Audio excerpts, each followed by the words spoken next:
চুপ করে থেকো না তুমি। লেখক হ্যাপি রানী। ১ সকালটা অন্যরকম। ভূষণ ঘুম থেকে উঠে দেখে হ্যাপি আজ তার পাশে নেই। ঘরটা অদ্ভুত নীরব। এমন নয় যে এটা খুব অস্বাভাবিক, হ্যাপি প্রায়ই ভোরে উঠে রান্নাঘরে যায়, কিন্তু আজকের এই নীরবতা অন্যরকম। যেন এক প্রকার শূন্যতা। ভূষণ ঘড়ির দিকে তাকায়, 7:30 বাজে। অফিসে যাবার তারা নেই আজ, ছুটির দিন। সে উঠে হ্যাপিকে খুঁজতে থাকে ঘরের আনাচে কানাচে। রান্নাঘরে নেই, বারান্দায় নেই। ড্রয়িং রুমে টেবিলের ওপর রাখা আছে এক কাপ ধোয়া ওঠা চা আর একটা চিরকুট। তোমার চা করে দিলাম, আমি একটু বাইরে যাচ্ছি হ্যাপি। ভূষণ কপাল কুঁচকে ফেলে। বাইরে যাচ্ছি মানে কি? কোথায়, কেন? কিছুক্ষণ ভাবার পর নিজের মনেই হেসে ফেলে। ভাবনায় ধুলো জমেছে তাদের মাঝে, সেই ধুলো ঝেড়ে ফেলার সময় এসেছে বোধ হয়। ২ কিছু কথা মুখে আসে না। হ্যাপি যখন ফিরে আসে তখন প্রায় 10টা বাজে। তার চোখে রোদ পড়ছে, মুখে ক্লান্তির ছাপ। কিন্তু ভূষণ তার মুখে কোনো অভিযোগ দেখতে পায় না, বরং একরকম ঠান্ডা অভিমান। তুমি কোথায় গিয়েছিলে? একটু হেঁটে এসেছি। হ্যাঁ, সেটা তো চিরকুটে লিখেছ, কিন্তু কোথায় গিয়েছিলে? ভালো লাগছিল না, তাই হাঁটতে গিয়েছিলাম। ভূষণ এবার রেগে গেলেও রাগটা চেপে রাখল। ভালো লাগছিল না কেন? হ্যাপি চুপ করে রইল। কিছুক্ষণ পর বলল, ভূষণ, তুমি কোনোদিন জিজ্ঞেস করো না আমি কেমন আছি। তুমি শুধু নিজের ক্লান্তি বোঝাও, নিজের কাজের কথা বলো। আমার দিকটা কেউ দেখে না। ভূষণ থমকে গেল। সে কিছু বলতে চাইল, কিন্তু মুখে কথা এল না। তাদের সংসারটা যেন এখন একটা রুটিনের মতো, ভোরে উঠে হাঁটা, অফিস, ফোনে মিটিং, রাতের খাওয়া, ঘুম। মাঝখানে সম্পর্কটা কোথায় যেন ফিকে হয়ে গেছে। ৩ ফ্ল্যাশব্যাকে প্রেম। ভূষণ মনে করতে থাকে, যখন তাদের বিয়ে হয় তখন হ্যাপি কেমন ছিল, একটা প্রাণবন্ত মেয়ে, যে হাসলে মনে হতো পৃথিবীর সব আলো এক জায়গায় জড়ো হয়েছে। আর ভূষণ, ও ছিল হ্যাপির চোখে স্বপ্নের মানুষ। সেই মানুষটাই আজ হ্যাপিকে অনুভব করতে ভুলে যাচ্ছে।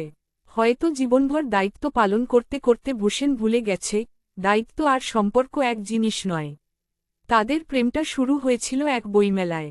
ভূষণ দাঁড়িয়েছিল সুনীল গঙ্গোপাধ্যায়ের নতুন কবিতার বইয়ের সামনে, আর হ্যাপি এসে বলেছিল, সেই কবিতাটা পড়েছেন? প্রেমের কবিতা, অসাধারণ না? ওদের কথোপকথন সেদিন শেষ হয়নি। সেদিন থেকেই শুরু হয়েছিল গল্প, তারপর প্রেম, তারপর বিয়ে। আর আজ? ভূষণ টেবিলের ওপর রাখা চাটা তুলে নেয়। ঠান্ডা হয়ে গেছে। ৪ একটি অপ্রত্যাশিত দিন। একদিন হঠাৎ দুপুরবেলা হ্যাপি ভূষণকে বলল, একটা দিন কি শুধু আমার হবে? ভূষণ অবাক। মানে আজ আমি যা বলবো, তুমি তাই করবে? একটাও না বলবে না? ভূষণ হাসল। ঠিক আছে, কথা দিচ্ছি। হ্যাপি আগে থেকেই সব প্ল্যান করে রেখেছে। তারা প্রথমে গেল পুরনো বইয়ের দোকানে, সেই দোকানে যেখানে প্রথম দেখা হয়েছিল। তারপর খেলমোড়ের সেই পুরনো ফুচকা, যেটা খেতে হ্যাপি পাগল। বিকেলে গেল নদীর ধারে, বসে থাকলো একসাথে চুপচাপ। কথার প্রয়োজন নেই, শুধু পাশের মানুষটার নিঃশ্বাস শুনলেই ভালো লাগে এমন একটা সময়ে। হ্যাপি হঠাৎ বলল, এই সময়গুলো আমি খুব মিস করি ভূষণ। আমরা একসাথে থাকি, অথচ একসাথে থাকি না। ভূষণ এবার আর চুপ করে থাকেনি। বলল, আমি জানি, আমি বদলে গেছি। তোমার মতো করে কিছু ভাবিনি বহুদিন। কিন্তু আজ বুঝতে পারছি, তোমাকে ছাড়া আমার সকালটা অসম্পূর্ণ। হ্যাপি চোখ নামিয়ে নিল। ৫ সত্যি করে ভালোবাসা। রাতে ভূষণ নিজের হাতে রান্না করল, খুব একটা ভালো হলো না, কিন্তু হ্যাপি খেতে খেতে হেসে বলল, এই স্বাদ আমি সারা জীবন ভুলব না। ভূষণ বলল, তুমি কি আবার আমাকে ভালোবাসতে পারো? হ্যাপি উত্তর দিল না, শুধু ভূষণের হাতে হাত রাখল। তার চেয়ে বড় উত্তর আর কিছু হয় না। সেই রাতটা যেন ছিল এক নতুন প্রেমের শুরু। তারা গল্প করল, পুরনো ঝগড়ার কথা মনে করে হাসল, ভুল বোঝাবুঝি নিয়ে ঠাট্টা করল। অবশেষে তারা আবার একে অপরকে নতুন করে অনুভব করল। ৬ আগামী দিনের প্রতিশ্রুতি। ১ মাস পর, ভূষণ হ্যাপিকে নিয়ে ছোট্ট একটা ট্রিপে গেল শান্তিনিকেতনে। তারা বই পড়ল, গান শুনল, কবিতা লিখল।